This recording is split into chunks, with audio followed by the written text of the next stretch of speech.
नमस्कार। आप सभी को मेरा यूट्यूब चैनल पे स्वागत करता हूँ। मेरा एक व्यूअर ने मुझे रिक्वेस्ट किया था कि आप हिंदी में वीडियो बनाइए। हिंदी में इतना अच्छा तरीक़ा से नहीं बोल पाता हूँ, फिर भी मैं कोशिश करता हूँ। आज मेरा वीडियो का टॉपिक है कि अदरक का बिज़नेस कैसे कर सकते हैं, इसमें कैसे मुनाफ़ा होता है, कैसे लॉस होता है, ये सारी डिटेल्स आप लोगों को मैं आज बताने वाला हूँ।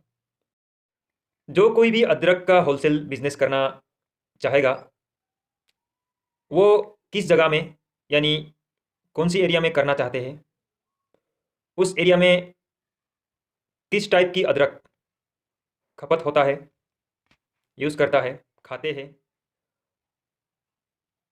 और वो जिस एरिया से माल लाना चाहते हैं, उस एरिया में उस टाइप की माल है या नहीं, इस बातों को ध्यान देना चाहिए।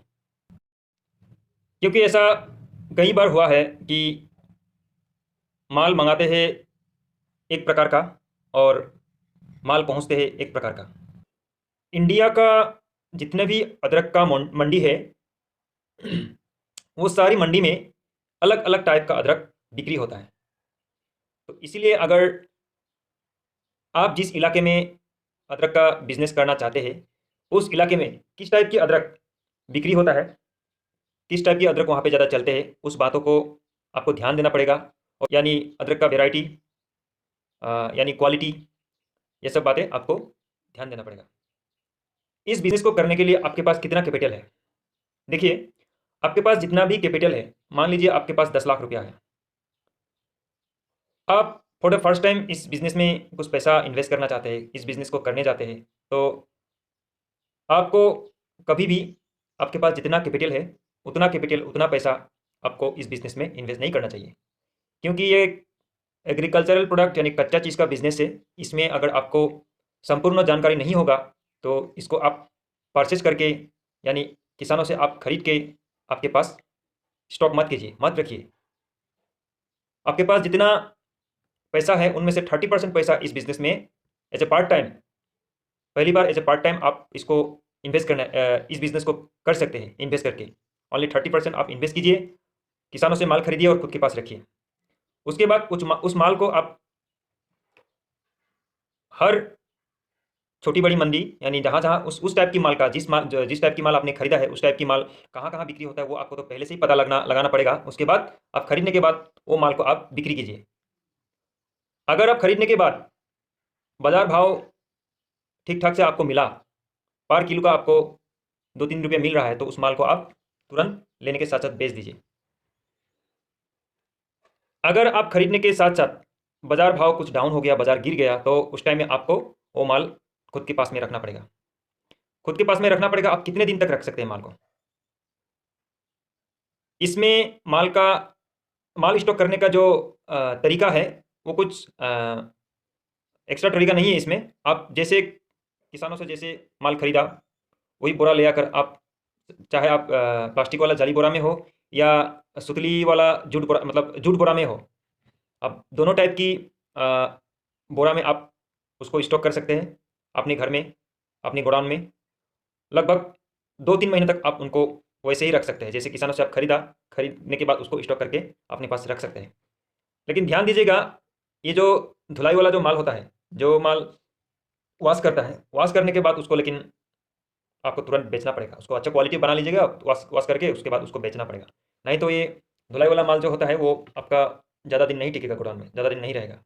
कोल्ड स्टोर में रखेगा तो वो अलग बात है, इसके बारे में मुझे उतना जानकारी नहीं है क्योंकि हम लोगों ने कभी कोल्ड स्टोर पे अदरक रखा नहीं है। हम इसका काम करते हैं और हम लोग के यहाँ जितना भी काम करते हैं तो अदरक किसानों से परचेज़ करके उसको वैसे ही गोडाउन में रख लेते हैं। जैसे परचेज़ करते हैं वैसे ही रख लेते हैं, थोड़ा-थोड़ा मिट्टी लगा हुआ होता है बस्ता में, बोरा में, तो उसको वैसे ही रख लेता है।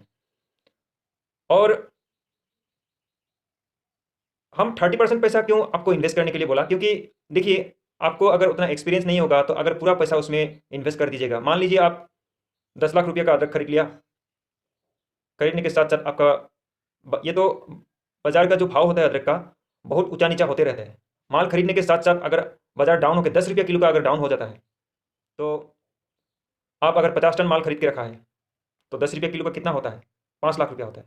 तो 10 लाख रुपया आपने इन्वेस्ट किया और रिटर्न में आपको क्या मिलेगा? 5 लाख रुपये, यानी आपका हाथों से 5 लाख रुपया लॉस हो गया, चला जाएगा। तो आपको क्या करना है? आपको 30% पैसा इन्वेस्ट करके रखना है। वो 30% पैसों से आपको स्टॉक वाला काम कर सकते हैं, और 30% फिर इन्वेस्ट करके, यानी 60% आप इन्वेस्ट किया, 30% तो आप स्टॉक काम के लिए 30% इन्वेस्ट किया, और 30% जो होगा आपका वो रनिंग कर सकता है। जैसे कि आज आपने अदरक खरीदा 15 टन, वो 15 टन अदरक को आपने अपने गोडाउन में रख लिया। उसके बाद और 15 टन माल खरीदा।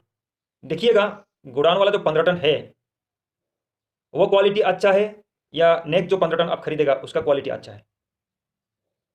अगर गोडाउन वाला का क्वालिटी अगर अच्छा है तो उसको गोडाउन पे ही रहने दीजिएगा, और दूसरा वाला जो नेक्स्ट खरीदा वाला क्वालिटी कुछ अगर ख़राब होगा, हो सके वो आप नेक्स्ट ट्रिप में खरीदेंगे, लेकिन उसको वो क्वालिटी लास्टिंग करने वाला अगर नहीं होगा तो उसको हाथों हाथ बेच दीजिएगा। मतलब मेरा कहने का मतलब है आपको 2 गाड़ी माल हाथ में रहना चाहिए। एक गाड़ी तो आपका गोडाउन में रहेगा, वो तेज़ी मंडी के लिए। हाँ, क्योंकि आप अगर रनिंग में कीजिएगा तो आपको 4 आना 8 आना 1 रुपया तक मिल सकता है किलो। एक हाथ से लिया, दूसरा हाथ में दूसरा पार्टी को बेच दिया। 15 टन माल का अगर आपको 1 रुपया मिलेगा तो 15,000 रुपया मिलेगा। लेकिन अदरक में ऐसा भी होता है कि 10-10 रुपया 20-20 रुपया किलो का भी कभी कभी मिलता है। तो इसीलिए आपको 2 गाड़ी माल खरीदना पड़ेगा। एक गाड़ी माल आपका गोडाउन में स्टॉक रहना पड़ेगा, और एक गाड़ी रनिंग में चलते रहना पड़ेगा, और उसके लिए माल का रोटेशन होना बहुत ज़रूरी है। आप 30 रुपया में माल खरीदा, उसके बाद 2 महीने रुका, उसके बाद भी बाजार भाव बढ़ा नहीं, बाजार 20 रुपये का हो गया उस टाइम भी, तो आप तो ज़्यादा दिन तक नहीं रख सकते। तो वो 20 रुपया में ही वो माल को आप बेच दीजिएगा। अब तो गया आपका 10 रुपये पर केजी का, 15 टन में 1.5 लाख रुपये गया। लेकिन आपको जो 20 रुपया का रेट में जो अपना गोडाउन वाला माल बिक्री कर दिया घाटे में, 30 रुपया वाला माल 20 रुपये में जब आप घाटा खा के बेच दिया, तो उसी 20 रुपये में आपको फिर ताज़ा खुदाई माल आपको फिर खरीद के रखना पड़ेगा। इसलिए आपका जो अमाउंट होगा उसमें से 30% पैसा लगाइए, पहले उसको स्टॉक कीजिए। उसके बाद फिर 30% से दूसरा गाड़ी खरीदिए। दूसरा गाड़ी खरीदने के बाद अगर पहला गाड़ी में आपको, अगर आप खरीदने के बाद भाव उठ गया, भाव थोड़ा ज़्यादा हो गया, पहला गाड़ी में आपको 5 रुपये किलो का मिलता है, तो पहला गाड़ी हटा दीजिए, दूसरा गाड़ी आप गोडाउन में स्टॉक कर लीजिए, रख लीजिए। ऐसे करके आप ये बिज़नेस को स्टार्ट कर सकते हैं। तो दोस्तों, मैं वीडियो को ज़्यादा लंबा नहीं करूँगा, क्योंकि मैं जो हिंदी जो बोल रहा हूँ, आई थिंक मुझे लगता है ये इतना खास, इतना अच्छा नहीं है।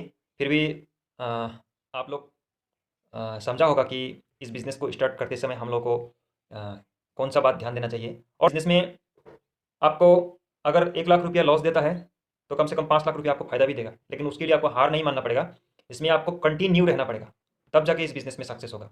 अगर बीच में घाटा खाया बोल के आप बिज़नेस छोड़ दीजिएगा तो घाटे में ही रह जाएगा। इसको हमेशा कंटिन्यू कीजिए। इस बिज़नेस को जितना पैसा है उसका 30% लगाइए स्टॉक में, और 30% लगाइए रनिंग में। बाकी जो 40% होगा वो आपका खुद की सेविंग्स में ही रखिए, क्योंकि जितना पैसा है सारा पैसा इस बिज़नेस में नहीं लगाना चाहिए, इस कच्चा चीज़ वाला बिज़नेस में, क्योंकि ये बहुत एक बड़ा गेम हो जाता है, एक जुआ टाइप का हो जाता है। तो ये मेरी आप लोगों को एडवाइस है कि ये 2 बात आप लोग इस बिज़नेस करने से पहले ध्यान दें। तो आज के लिए वीडियो इतना ही। अगर मेरा बातों का अच्छा लगा तो वीडियो को लाइक कर दीजिएगा, शेयर कर दीजिएगा दोस्तों को, और स्पेशली चैनल को सब्सक्राइब कर दीजिएगा। Thank you.